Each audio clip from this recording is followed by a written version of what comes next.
there, YouTube. Back again on the budget Trailfinder 2 build. First part, we kind of threw this chassis together, and I realized I didn't have quite enough spare parts to actually put it all together. But I got some help from the internet. Where is this stuff? I had a couple folks send me out some parts, some spare parts and stuff. First off, I've got a nice 20 kilogram high torque servo from Moab RC. Check him out on Instagram. He's got some pretty cool stuff. Appreciate that. And then Gonzo off Instagram really hooked it up here. He sent me stock drive shafts, a nice little servo. We got high-tech ultra torque, 45 milligram torque, and a bunch of stock Trailfinder 2 drive shafts and shocks. Just what we need, hopefully. I really appreciate it, guys. You know, that stuff's kind of hard to come by unless you want to pay top dollar new for it. But if you're going to buy stuff new like that, you might as well upgrade it. And this is just trying to stay a completely budget build. So, again, thanks to Moab RC and Gonzo off Instagram. Saved the day with this build. So, let's get to work putting this stuff on. So, first step I got to do, one of the shocks was missing a spring.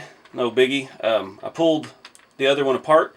I don't have any shocks that size, obviously. That's why I was looking for these. So I'm going to try to match a pair. Right, I found one not in a shock, so we got lucky. It's just a hair longer than this one, but I'm going to roll with it. I think they're similar enough. They are a little bit longer than the ones that came in this, but hopefully that'll give us the lift because our steering was sitting on the axle on this thing. So, alright guys, so I got the shock sorted out. No big deal. I just changed springs around again, found something better fitted, trimmed it to fit. They're working pretty good. Rear ones, I may go ahead and add a little grease to those. They feel a little dry. Really? But anyway, got this, almost looks brand new, the new style RC4wd drive shaft here. Fits perfect on the rear of the TF2. I'm going to find some pins to install that. I think I'm going to go ahead and roll with the servo that Moab RC sent. Aluminum, it's got a metal tip and all that. The other one has a metal thing too. But yeah, I'll save the other one for another time. I'm sure I can find another use for it here pretty quick. It's always run out of electronics. This thing looks practically new, and he even hooked it up with a aluminum servo horn. So I appreciate that. So I'm going to go to high speed here while I do all this goodness, because I don't really have enough to talk about while I'm doing it, and I like to listen to music while I'm working. So, here we go.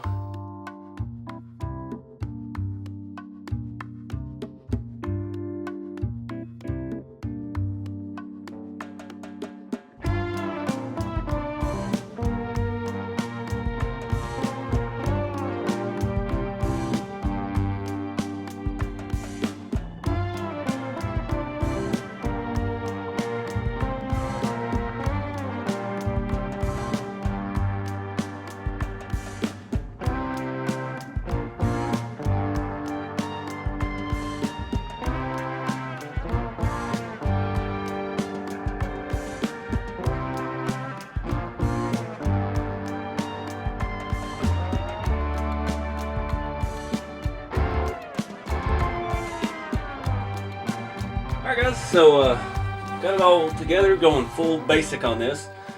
Got just the RC4wd drive 35 turn can motor. Servo is probably the nicest part on the truck. I used 3mm spacers on that, and I want to make sure that aluminum servo horn had plenty of room. And where the shocks bottom out is still about 3 mils from the top of the axle pumpkin, so should be good there. I've got my off-brand Spectrum receiver and our cheap Hobbywing Quick Run ESC. Those things are great, right out of the box, works, simple, no programming, no nothing fancy. What else? I'm not sure if anybody's curious if I've mentioned it in the other video, but these are GCM, they're like, well, I guess they're 1.7 mini mags.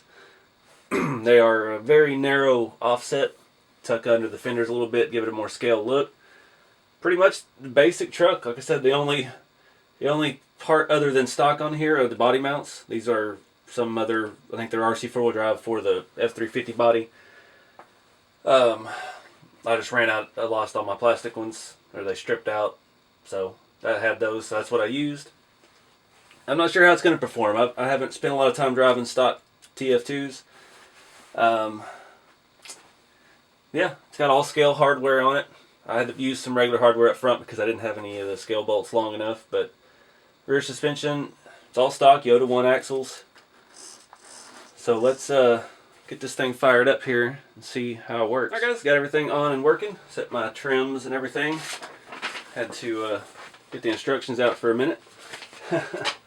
That EC is super simple. Love it. This thing's got quite a bit of wheel speed.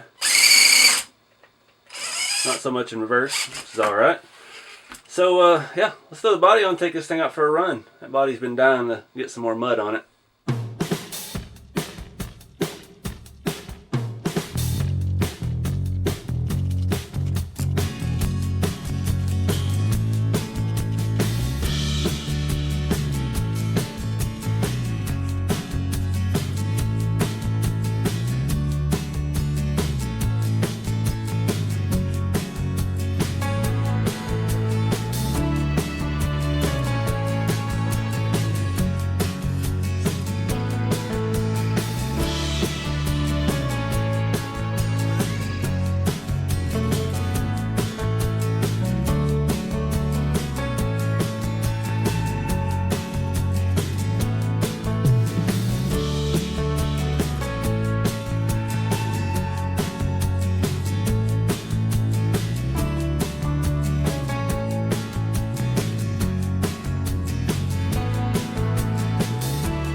Alright guys, so that was a lot of fun.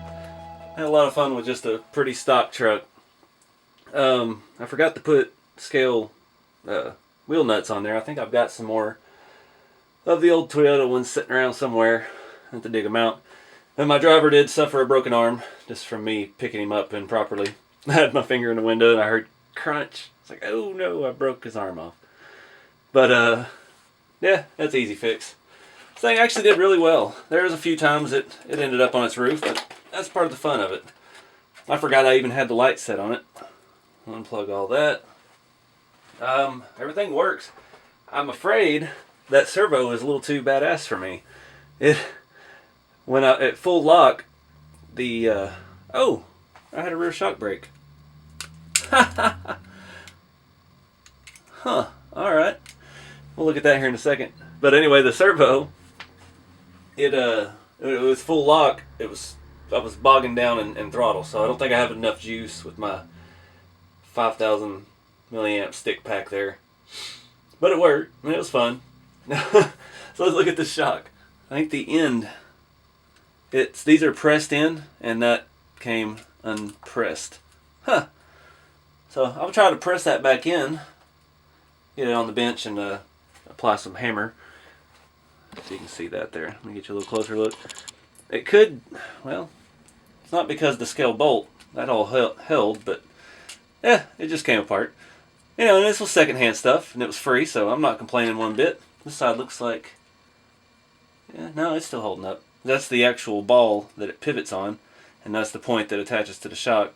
But I've got enough pieces I can replace that shock in, no problem.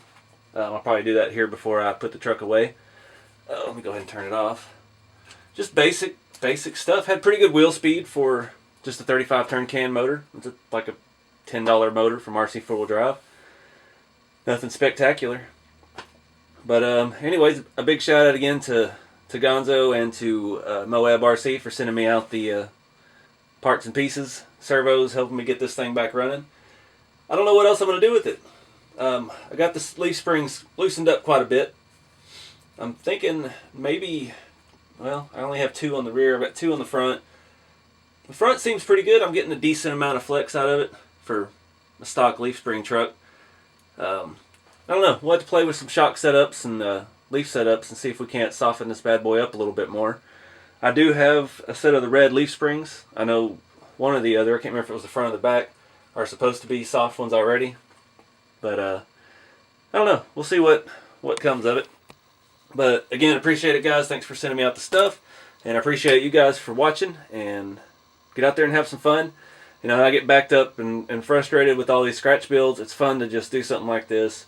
Have just a bone stock truck. And get out there and do what it's supposed to do.